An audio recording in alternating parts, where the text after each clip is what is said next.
السلام علیکم ورحمۃ اللہ وبرکاتہ۔ نحمدہ ونصلی علی رسولہ الکریم، اما بعد فاعوذ باللہ من الشیطان الرجیم، بسم اللہ الرحمن الرحیم۔ رب اشرح لی صدری ویسر لی امری واحلل عقدۃ من لسانی یفقہوا قولی۔ اللہم اشرح صدورنا للاسلام وزین اخلاقنا بالقرآن ونور قلوبنا بالقرآن۔ اللہم صلی علی محمد وعلی آل محمد کما صلیت علی ابراہیم وعلی آل ابراہیم انک حمید مجید۔ اللہم بارک علی محمد وعلی آل محمد کما بارکت علی ابراہیم وعلی آل ابراہیم انک حمید مجید۔ تو الحمدللہ یہ 7واں پارہ سورۃ المائدہ ہے اور آیت نمبر سٹارٹ ہو رہی ہے 93 سے۔ 93 ہے کہ 94 ہے سوری 94۔ یا ایہا الذین، اے لوگو آمنو جو ایمان لائے ہو، لیبلون، دیکھیں کم ساتھ الگ سے ضمیر ہے، کم ساتھ الگ سے ضمیر ہے، لام کے اوپر زبر ہے، ٹھیک ہے، تو یہ لام تاکید کا ہے اور اس کے آخر میں نون کے اوپر شد ہے، لیبلون۔ اچھا، کہیں ترجمہ ہوتا ہے تو، کہیں ہوتا ہے تم، کہیں میں، کہیں ہم، تو کس چیز کا ترجمہ کریں گے؟ لام کے بعد کا حرف دیکھیں، یا ہے، یا ہوگا تو ترجمہ ہوگا وہ، نون آئے گا تو ترجمہ ہوگا ہم، الف آئے گا تو ترجمہ ہوگا میں، لا تبلو یعنی تا ہوگا تو ترجمہ ہوگا تو یا تم۔ بات سمجھ میں آ گئی؟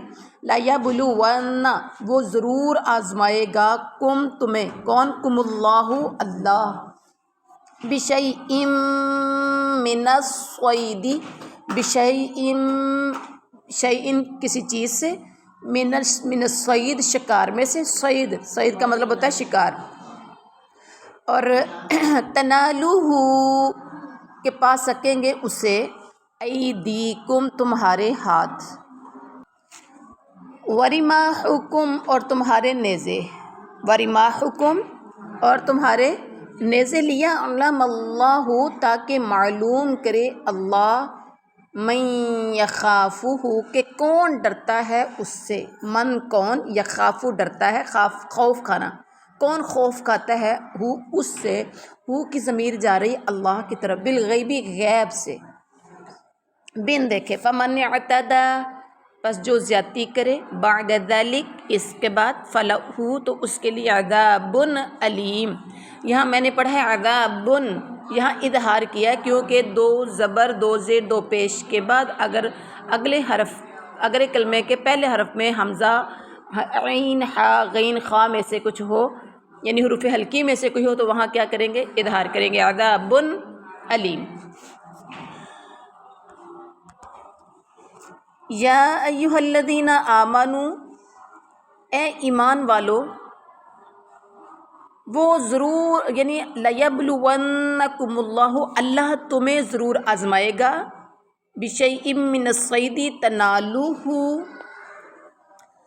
آزمائے گا اللہ تمہیں، تمہارا امتحان کرے گا، جن تک تمہارے ہاتھ، اور من الصید شکار میں سے، اے ایمان والو اللہ شکار سے تمہیں آزمائے گا، جن تک تمہارے ہاتھ، تنالوہ ایدیکم، جن تک تمہارے ہاتھ، اور آگے ہے ورماحکم، اور تمہارے نیزے پہنچ سکیں گے، یعنی جن شکاروں تک تمہارے ہاتھ اور تمہارے نیزے پہنچ سکیں گے، تاکہ اللہ معلوم کر لے کہ بن دیکھے اس سے کون ڈرتا ہے، امتحان کا مقصد ہے، پر جو زیادتی کرے اس کے بعد تو اس کے لیے بڑا دردناک عذاب ہے۔ اب اس آیت کریمہ میں سب سے پہلی بات تو اللہ نے ایمان والوں کو مخاطب ہو کے کہا ہے کہ اللہ تمہیں ضرور آزمائے گا، ٹھیک ہے۔ شکار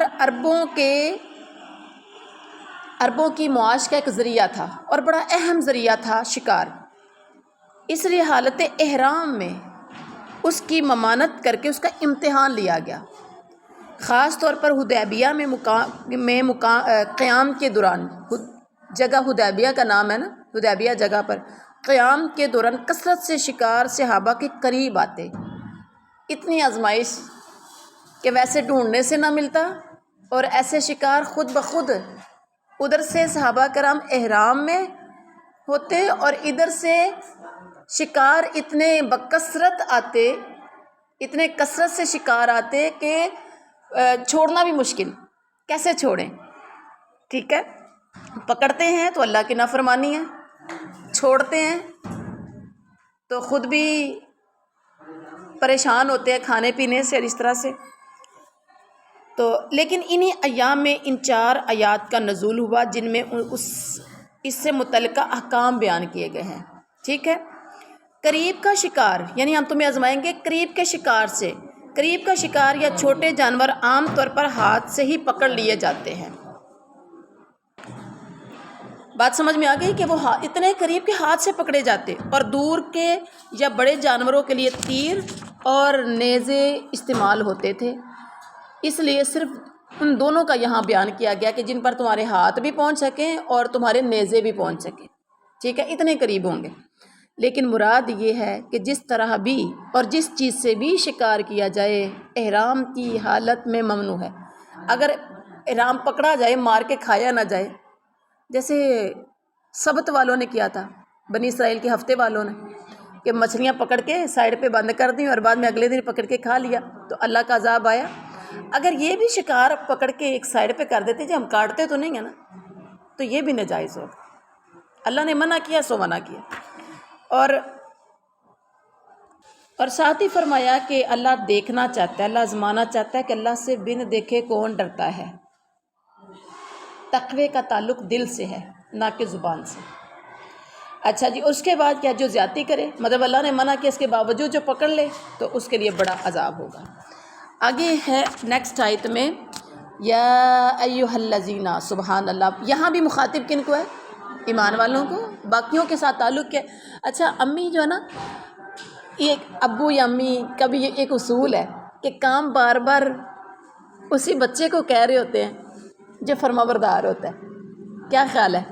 جو بات مان رہا ہو، آپ کے گھر میں اگر بچے ہیں تو آپ کام زیادہ تر سوال آپ اسی بچے کو ڈالیں گے جو آپ کا فرما بردار ہوگا، اور ابو جی بھی ایسے ہی کریں گے، امی جی بھی ایسے کریں گے، ایون کہ ٹیچر بھی ایسے ہی کرے گا۔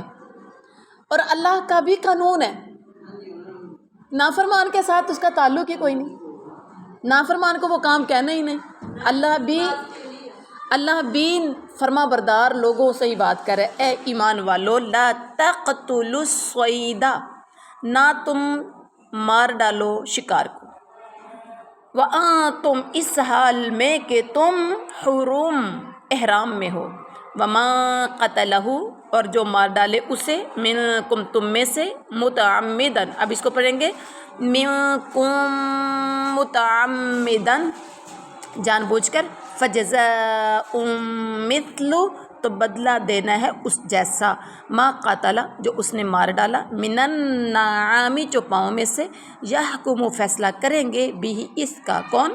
ذوا عدل منکم، 2 عدل والے تم میں سے، ذوا تثنیہ کا یہ ہے، ٹھیک ہے۔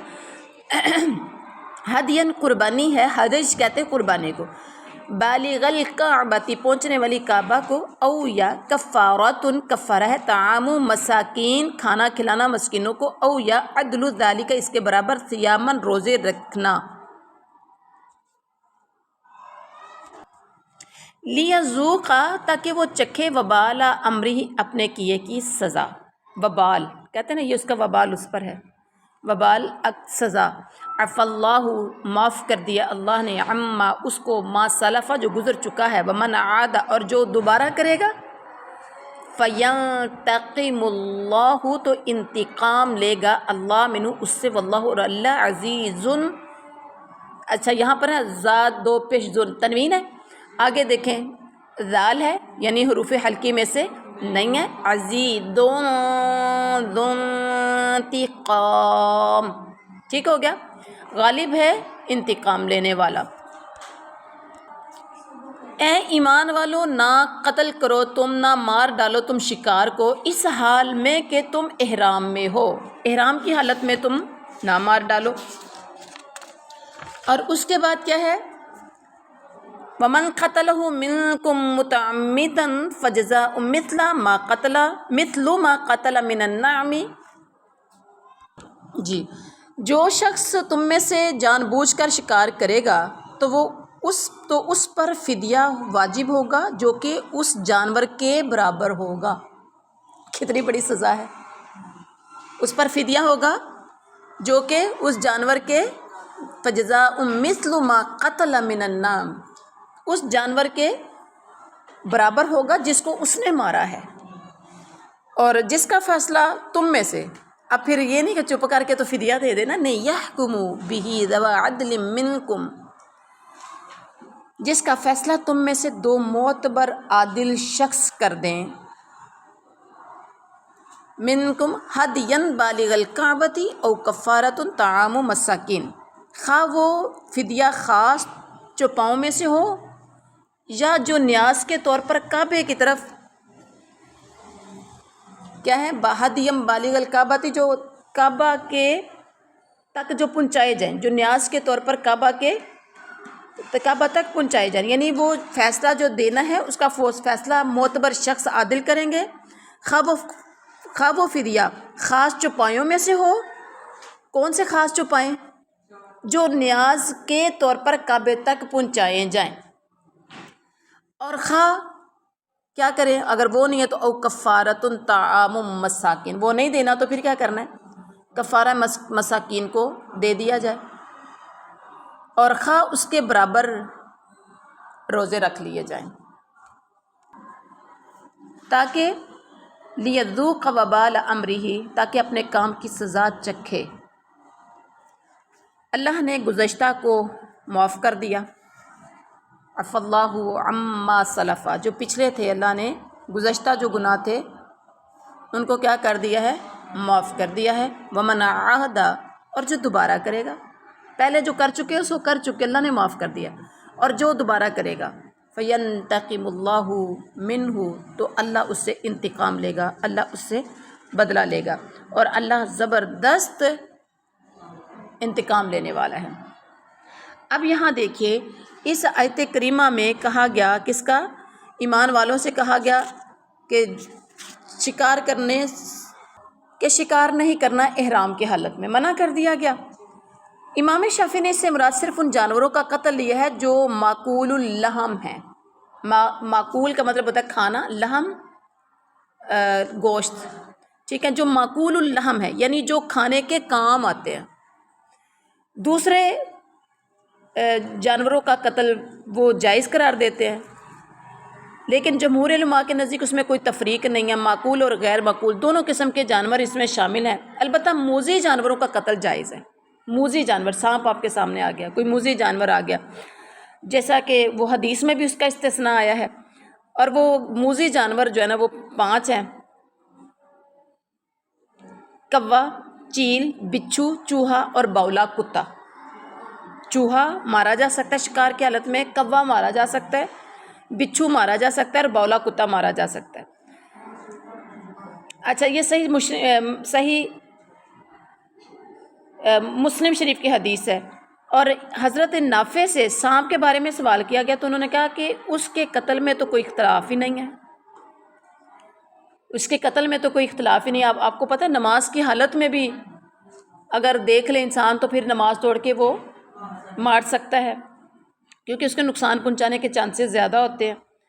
اچھا جی، اور امام احمد اور امام مالک اور دیگر علماء نے بھیڑیے، درندے، چیتے اور شیر کو کلب عقور یعنی کاٹنے والے کتے میں شامل کر کے حالت احرام میں ان کے قتل کی بھی اجازت دی ہے۔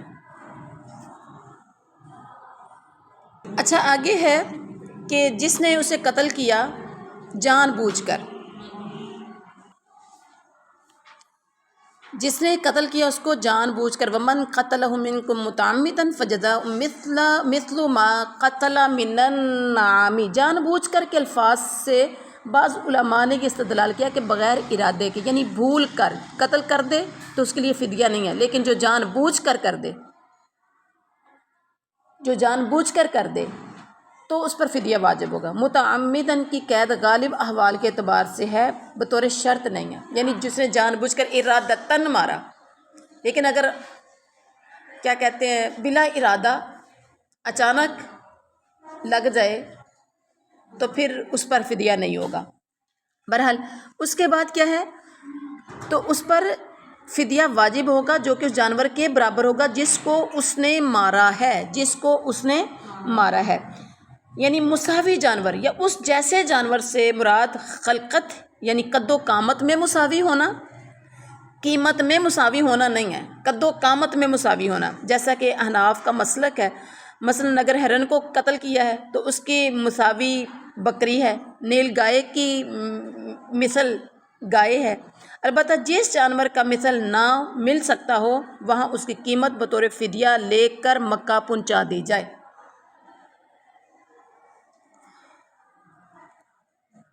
اور پھر ہے کہ جس کا فیصلہ تم میں سے دو عدل والے کریں گے کہ مقتول جانور کی مثل فلاں جانور ہے یا نہیں ہے، اگر وہ غیر مثلی ہے یا مثل دستیاب نہیں ہے تو اس کی اتنی قیمت ہے، اور اس قیمت سے غلہ خرید کر مکہ کے مساکین میں فی مسکین ایک مد کے حساب سے تقسیم کر دیا جائے گا۔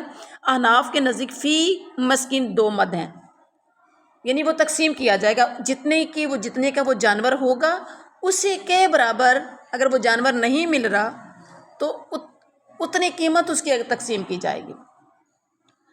اور پھر یہ فدیہ یا جانور یا اس کی قیمت کعبہ تک پہنچائی جائے۔ کعبہ سے مراد حرم ہے، یعنی ان کی تقسیم حرم مکہ کی حدود میں رہنے والے مساکین پر ہوگی، حدود مکہ میں رہنے والے مساکین پر ہوگی۔ بات سمجھ میں آ گئی؟ اور آگے کہا گیا کہ او کفارۃ طعام مسکین، یا جو ہے نا او تخییر کے لیے ہے، یعنی اختیار دینے کے لیے، وہ نہیں کر سکتے تو یہ کر لو۔ اطعام یعنی کفارہ اطعام مساکین یا اس کے برابر روزے، دونوں میں سے کسی ایک پر عمل کرنا جائز ہے۔ مقتول جانور کے حساب سے طعام میں جس طرح کمی بیشی ہوگی روزوں میں بھی کمی بیشی ہوگی۔ مثلا احرام والے نے ہرن کو قتل کیا تو اس کی مثل بکری ہے، یہ فدیہ حرم میں مکہ میں ذبح کیا جائے گا۔ اگر یہ نہ ملے تو ابن عباس کے ایک قول کے مطابق 6 مساکین کو کھانا یا 3 دن کے روزے رکھنے ہوں گے۔ اگر اس نے 12 سنگا یا سانبھر یا اس جیسا کوئی اور جانور قتل کیا تو اس کی مثل گائے ہے۔ اگر یہ دستیاب نہ ہوں یا اس کی طاقت میں نہ ہوں تو 20 مسکینوں کو کھانا یا 20 دن کے روزے رکھنے ہوں گے۔ یا ایسا جانور جیسے شتر مرغ، گورخر وغیرہ قتل کیا جس کی مثل اونٹ ہے تو اس کی عدم دستیابی کی صورت میں 30 مساکین کو کھانا یا 30 دن کے روزے رکھنے ہوں گے، یہ ابن عباس نے کہا۔ واللہ عالم، ٹھیک ہو گیا۔ اب اس کے بعد کیا ہے، اللہ تعالیٰ کہتے ہیں کہ سارا کچھ کیوں کروایا جا رہا ہے، وہ فدیہ دے، کھانا کھلائے یا وہ کیا کرتے روزے رکھتے، کیوں کیا جا رہا ہے؟ لیذوق وبال امرہ، اللہ نے تو منع کیا تھا نا، اسے اپنے کیے کی سزا بھگتنی چاہیے، اسے پتہ چلے کہ میں نے اللہ کے حکم کی کیسے نافرمانی کی ہے۔ اور اس کے بعد کیا ہے، احل لکم، حلال کیا گیا ہے تمہارے لیے، صید البحر، صید شکار، بحر کا، برو بحر، بر کہتے ہیں خشکی کو، بحر کہتے ہیں سمندر کو، وطعامہ، اور اس کا کھانا، متاع لکم، فائدہ مند ہے تمہارے لیے، وللسیارۃ، اور مسافروں کے لیے، وحرم، اور حرام کیا گیا ہے علیکم تم پر، صید البر، خشکی کا شکار، ما دمتم حرما، جب تک تم رہو احرام کی حالت میں، واتقوا اللہ الذی، اور تم ڈرتے رہو اس اللہ سے، الیہ کہ اس کی، احل، حلال کیا گیا ہے، لکم تمہارے لیے، صید البحر، سمندر کا شکار، بحر اور بر کہتے خشکی اور بحر کہتے سمندر، وطعامہ، اور اس کا کھانا، متاع لکم، فائدہ مند ہے تمہارے لیے، وللسیارۃ، اور مسافروں کے لیے، وحرم، اور حرام کیا گیا ہے علیکم تم پر، صید البر، خشکی کا شکار، ما دم تم حرما، جب تک تم رہو احرام کی حالت میں، واتقوا اللہ الذی، اور ڈرو تم اللہ سے، الیہ جس کی طرف تحشرون تم اکٹھے کیے جاؤ گے۔ با محاورہ ترجمہ کیا ہے؟ احل لکم صید البحری، تمہارے لیے دریا کا شکار، سمندر کا شکار پکڑنا اور اس کا کھانا حلال کیا گیا ہے۔ متاعا لکم وللسیارۃ، جب تک تم اچھا یہ تمہارے لیے بھی فائدہ مند ہے اور مسافروں کے لیے بھی، مطلب یہ کھانا تمہارے لیے بھی فائدہ مند ہے اور مسافروں کے لیے بھی۔ اس کے بعد جب تم وحرم علیکم صید البر، اور حرام کر دیا گیا ہے تم پر خشکی کا شکار جب تک کہ تم رہو احرام کی حالت میں، یعنی احرام کی حالت میں جب تک تم رہو گے، جب تک تمہارے لیے کیا کیا گیا، یہ خشکی کا طریقہ جائز ہے، حلال ہے، خشکی والا حرام ہے۔ اور اللہ سے ڈرتے رہو جس کے پاس تم جمع کیے جاؤ گے، مرنے کے بعد آخر تو ایک دن اللہ کے پاس جانا ہے۔ اور اچھا یہاں پر جو ہے صید سے مراد زندہ جانور، مچھلی وغیرہ جو سمندر سے شکار کیا جاتا ہے۔ طعامہ سے مراد ہے سمندر کا وہ مردہ جانور، مچھلی وغیرہ جو سمندر میں رہتا ہو اور وہیں پر مر جائے، اور پھر اسے سمندر یا دریا باہر خود پھینک دے یا پانی کے اوپر آ جائے تو وہ بھی جائز ہے۔ جس طرح کہ حدیث میں بھی وضاحت ہے کہ سمندر کا مردار حلال ہے، سمندر میں اگر خود بخود مر جائے اور سمندر اس کو باہر پھینک دے، وہ مرا ہوا بھی آپ پکڑ کے کھا سکتے ہیں، بشرط کہ وہ بو نہ چھوڑے، خراب نہ ہو۔ اور اس کے بعد کیا ہے؟ جعل اللہ، بنایا ہے اللہ نے، جعل اللہ الکعبۃ البیت الحرام، کعبہ کو بیت گھر حرام حرمت والا، قیاما للناس، قائم رہنے کا باعث لوگوں کے لیے، والشہر الحرام، اور حرمت والے مہینوں کو، والہدی، اور قربانی کو، والقلائد، اور پٹے والے جانوروں کو، ذالک، یہ اس لیے، لتعلموا، تاکہ تم جان لو، ان اللہ، کہ بے شک اللہ، یعلم، جانتا ہے، ما فی السماوات، جو کچھ آسمانوں میں ہے، وما فی الارض، اور جو کچھ زمینوں میں ہے، وان اللہ، اور بے شک اللہ، بکل شیء، یہاں پھر ان پڑا ہے، دو زیر ہے یہاں پر تو ہم نے اظہار کیا کیونکہ آگے حروف ہلکی عین آ گیا ہے، بکل شیء، ہر چیز کو، علیم، خوب جاننے والا ہے۔ جعل اللہ الکعبۃ البیت الحرام، اللہ نے کعبہ کو، جو کہ ادب کا مقام ہے، جو کہ ادب کا مکان ہے، لوگوں کے قائم رہنے کا سبب قرار دیا ہے، اور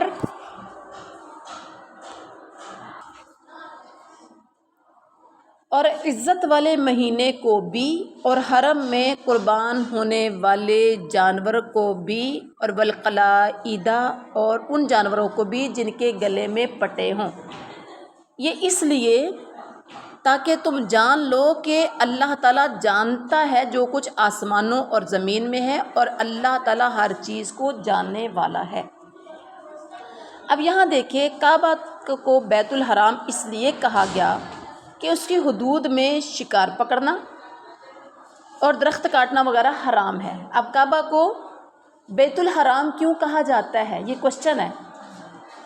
اس لیے کہا جاتا ہے کہ اس کی حدود میں شکار کرنا اور درخت کاٹنا سب منع ہے، اس لیے اس میں اگر باپ کے قاتل سے بھی سامنا ہو جاتا تو اس سے بدلہ نہیں لیا جاتا تھا۔ قیاما للناس،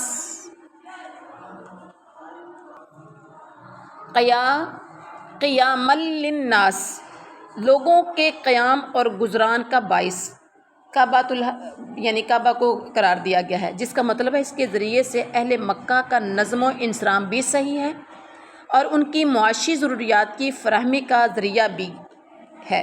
اسی طرح حرمت والے مہینے رجب، ذوالقعدہ، ذوالحجہ اور محرم، اور حرم میں جانے والے جو جانور ہیں ہدی قربانی کے لیے، اور پھر پٹے والے جانور، ہدی قربانی والے جانور، والقلائد، اور پٹے والے جانور جن کو نشان لگائے جاتے ہیں کہ یہ قربان گاہ کی طرف جا رہے ہیں، تو یہ سب بھی قیاما للناس ہیں کہ ان تمام چیزوں سے بھی اہل مکہ کو مذکورہ فوائد حاصل ہوتے ہیں۔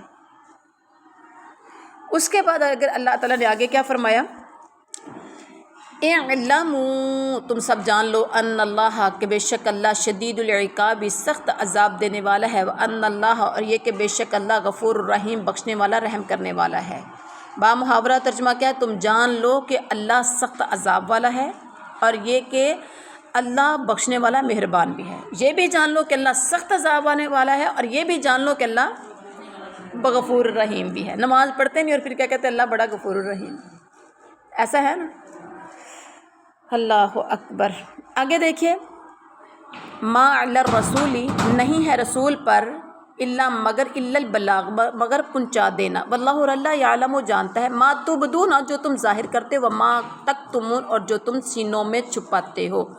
اب با محاورہ ترجمہ کیا ہے؟ ما علی الرسول الا البلاغ، رسول کے ذمے تو صرف پہنچانا ہے اور اللہ جانتا ہے جو تم ظاہر کرتے ہو اور جو تم سینوں میں چھپاتے ہو۔ قل لا یستوی الخبیث، قل میرے نبی آپ خود اپنی زبان نبوت سے اعلان کیجئے، قل کہہ دیجئے لا نہیں یستوی برابر ہو سکتے خبیث ناپاک و طیب اور پاک، ولو اور اگرچہ اعجابا کا بھلی لگے آپ کو، اچھی لگے آپ کو، کثرت الخبیث ناپاک کی کثرت، فاتقوا اللہ تو تم اللہ سے ڈرتے رہو، یا اولی الالباب اے عقل والو، لعلکم تفلحون تاکہ تم سب فلاح پا جاؤ۔ اب با محاورہ ترجمہ اس آیت کا کیا ہے کہ اے ایمان والو، قل لا یستوی یا قل لا یستوی الخبیث والطیب، میرے نبی آپ خود کہہ دیجئے کہ ناپاک اور پاک برابر نہیں ہو سکتے، اور اگرچہ آپ کو ناپاک کی کثرت بھلی لگے، یعنی تعداد میں ناپاک زیادہ ہو، چاہے آپ کو اس کی کثرت آپ کو اچھی لگے، اللہ سے ڈرو اے عقل والو تاکہ تم سب فلاح پا جاؤ۔ خبیث سے مراد ناپاک ہے، اس سے مراد حرام یا کافر یا گنہگار یا ردی، خبیث کے معنوں میں یہ سارے معنی آ جاتے ہیں۔ طیب سے مراد حلال، مومن بھی آ سکتا ہے، فرما بردار، عمدہ چیز، یا یہ سارے ہی اس سے مراد ہو سکتے ہیں طیب میں۔ مطلب یہ ہے کہ جس چیز میں خبث، ناپاکی، پلیدگی ہوگی، وہ کفر ہو، وہ فسق ہو، فجور ہو، اشیاء ہو، اقوال ہوں، کثرت کے باوجود وہ ان چیزوں کا مقابلہ نہیں کر سکتے جن میں پاکیزگی ہو۔ جنگ بدر میں دیکھیں کافر ٹولہ کتنا تھا، 1000 کا لشکر، اور مسلمان مومن تھے، پاک تھے 313، ٹھیک ہے؟ دکھنے میں بہت زیادہ تھے کافر، لیکن اس کی حیثیت اللہ کی نگاہ میں کچھ نہیں تھی۔ اسی طرح سے آج کے دور میں دیکھا جائے تو مشرک زیادہ ہیں، توحید والے کم ہیں، جبکہ لوگ دیکھتے ہیں کہ اچھا اگر یہ کام اچھا ہوتا، برا ہوتا یا گناہ ہوتا تو پھر اتنے لوگ کیوں کرتے، ٹھیک ہے؟ تو ہمیشہ خبث کی، ناپاکی کی، پلیدگی کی، گندگی کی، ردی کی ہمیشہ کثرت ہی ہوا کرتی ہے۔ بے نمازی زیادہ ہوں گے، نمازی تھوڑے ہوں گے۔ ایک گھر میں 10 افراد ہیں تو کتنے نمازی ہوں گے اور کتنے بے نمازی ہوں گے؟ ایک آدھا نمازی، باقی سارا ٹولہ بے نمازی ہوں گے، ٹھیک ہے؟ تو اللہ تعالیٰ کیا کہتے ہیں؟ اگرچہ آپ کو کثرت کیا لگتی ہو، بھلی لگتی ہو، لیکن اس کے باوجود کیا ہے؟ وہ درست نہیں ہے، اس سے فائدہ نہیں ہو سکتا۔ اور پھر اسی طرح سے خبث کی وجہ سے اس چیز کی منفعت، اس کا فائدہ اور برکت ختم ہو جاتی ہے، جبکہ جس چیز میں پاکیزگی ہوگی اس سے اس کی منفعت اور برکت میں بھی اضافہ ہوگا۔